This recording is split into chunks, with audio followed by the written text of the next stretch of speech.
Olá, amigos. Aqui é Gustavo Silveira e começa agora mais um episódio do nosso Café com Espiritismo.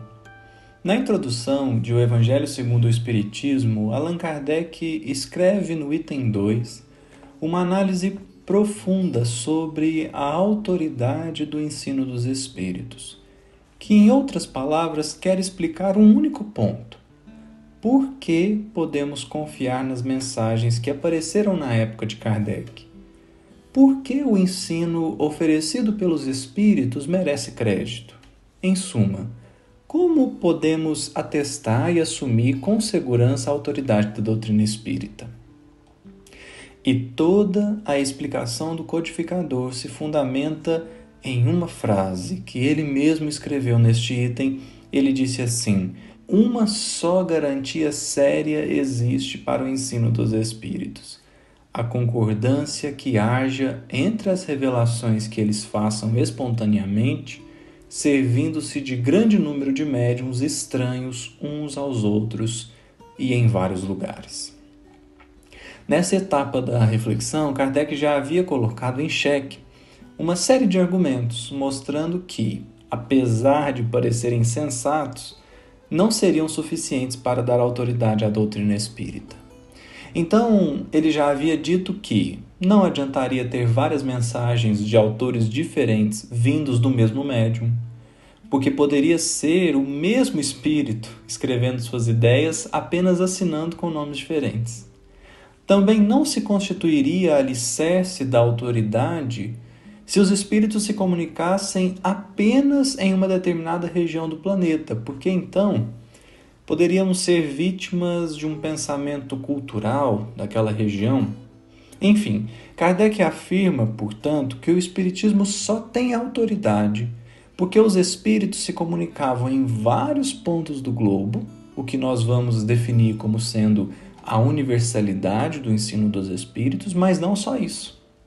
Além de se comunicarem em vários locais com diferentes culturas, idiomas e costumes, houve também a concordância do ensino. Isso significa que a mesma coisa, se não da mesma forma, mas quanto ao fundo, quanto à essência, a mesma coisa foi dita em vários locais diferentes. E isso dá autoridade, porque mostra que estamos tratando de um conteúdo que não sofre interferência de cultura e também não está destinado a um povo escolhido.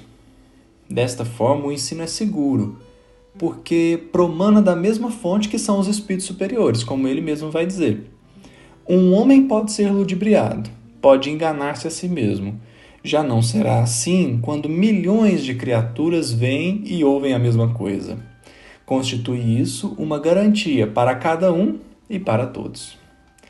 Mas devo confessar que mesmo com essas falas de Kardec, que aliás encerram um conteúdo muito profundo e verdadeiro, eu não estava completamente satisfeito.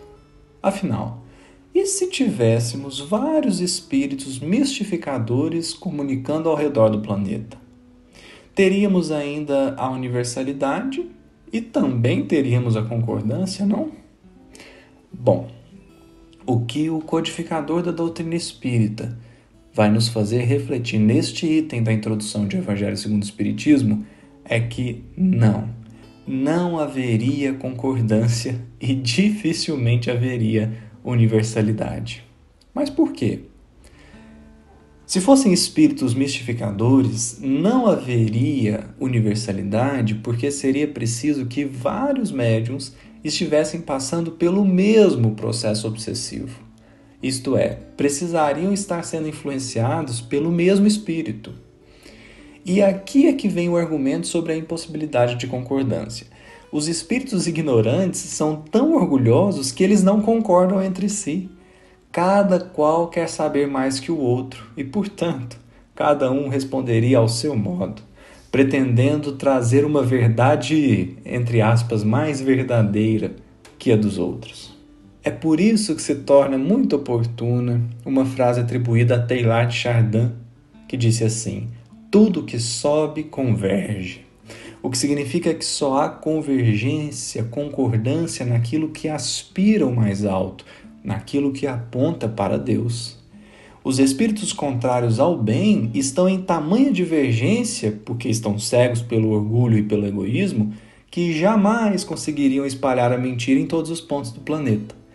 Podem sim influenciar grupos diversos, mas não populações inteiras.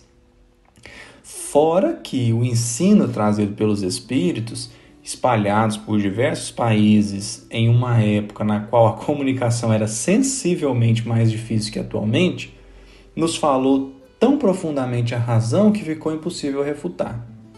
Não só existe universalidade e concordância, mas há igualmente uma lógica irretorquível naquilo que os imortais disseram através de inúmeros médiuns, de maneira que não tivemos outra saída senão acolher a nova filosofia. Encerraremos o episódio lembrando no nosso querido benfeitor Emmanuel, quando na lição Semeadura do livro Caminho, Verdade e Vida ele escreveu: o bem semeia a vida, o mal semeia a morte. O primeiro é o movimento evolutivo na escala ascensional para a divindade. O segundo é a estagnação. O bem converge porque está em escala ascensional para Deus, e por isso é o grande semeador da vida, enquanto que o mal segue as trilhas da morte, porque assim como a mentira e o erro, o mal tende a acabar, tende a findar-se com o tempo. Sigamos, portanto, confiantes naquilo que o coração misericordioso de Jesus nos legou, através de inúmeros mensageiros do além, semeando o bem, semeando a vida.